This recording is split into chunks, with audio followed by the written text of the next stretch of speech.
on an herb walk collecting stinging nettle, because this is like kind of near the end of the season for collecting really awesome nettle, and finding a lot of other plant allies along the way.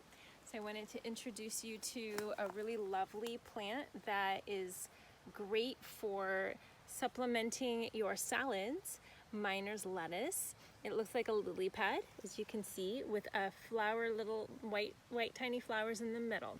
So as you can see, they're growing all along here, and you can just pick them and eat them. They're really good. Once you've had that, you're never going to want to buy lettuce from a store again.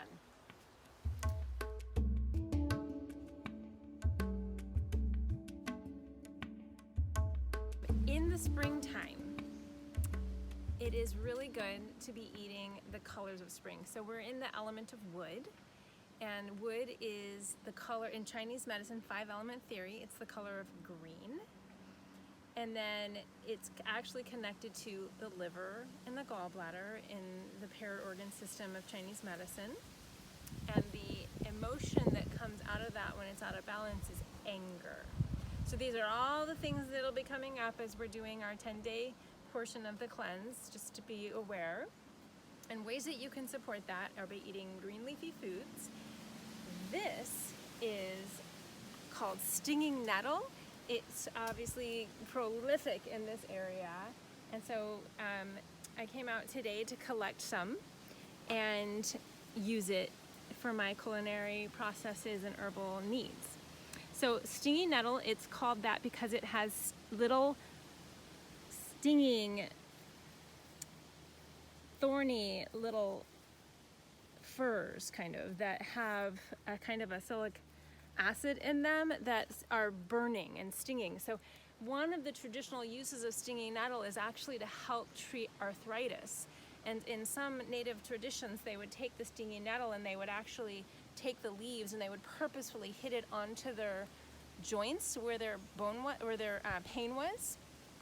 And then it would bring that kind of inflammatory response that would then bring down the actual inflammation of the joints.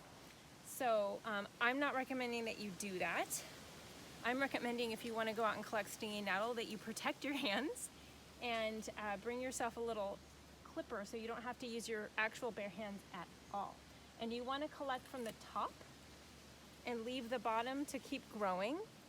And so what I'm going to do is I'm going to take this little bundle of amazingness, and I'm going to take it home, and I might dry it and then use it for tea, or I might take it and I might blend it. So when you blend it, or even if you were to chew on it, that actually breaks down the stinging nettle part so that it doesn't sting you. So if I was to take this and blend it in one of my smoothies, for example, it will not sting me.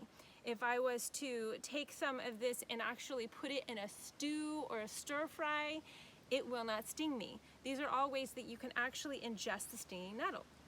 Now, the stinging nettle is one of those cornucopia herbs that, you name it, it can help you with according to different research that's been done. It's very good for the bones. It has something called boron in it, which actually is like precursor to calcium absorbed, so it helps your body absorb calcium. It also has vitamin C and zinc. It's used for respiratory conditions such as asthma, hay fever, any kind of allergies. It's also good for skin conditions. These are all like ingesting it. If you ingest the stinging nettle, it can help with acne. It's a diuretic, so it actually can help with kidney and gallbladder stones. It's really good for helping relax the muscles, so it's good for menstrual cramps and for menopause symptoms. It helps decrease menopause symptoms, and it's great for pregnant women. So what I'm going to do with most of this nettle is I'm going to dry it so that I can use it to make tea. And I put it in my pregnancy blend for women, as well as the ones that I don't dry. I'll cook those up and I'll eat them, or I'll make a pesto sauce out of them. Here we have the wonderful, amazing milk thistle that I'm sure most of you have heard about when it comes to liver support. Milk thistle is a thistle. As you can see, it's got like your traditional thistle flower that a lot of people may or may not be familiar with.